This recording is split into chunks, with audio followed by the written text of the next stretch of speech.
开了4000公里左右了哈，还赚人民币1万多块了。要开6天了哈，还遇到堵车6小时了，还没有办法去买东西吃了，饿肚子了，多辛苦了。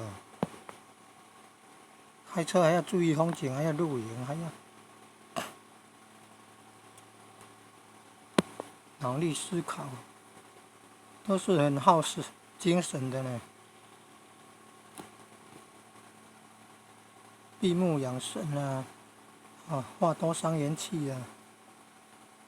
所以眼睛跟神有关系的，眼睛是灵魂之窗啊。快得三宝，快得三宝，帮助将来超脱6道生死轮回之苦啊！要找到灵性真我啊！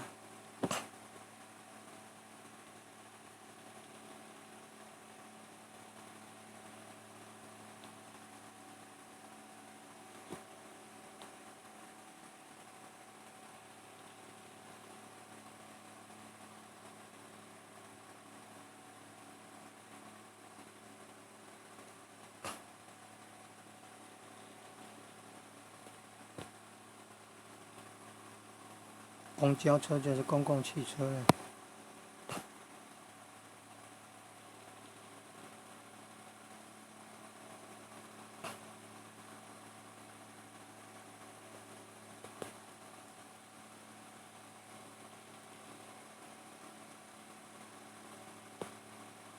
山东济南也有千佛山风景区呢，千佛山风景区还有弥勒大菩萨、弥勒菩萨的像呢。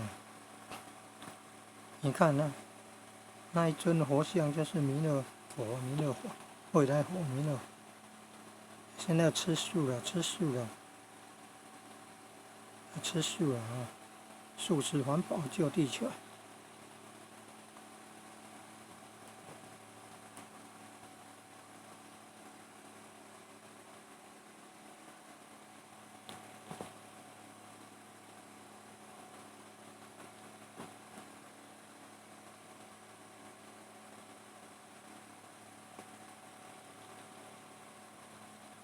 开那么大的卡车很长呢，好几公尺长，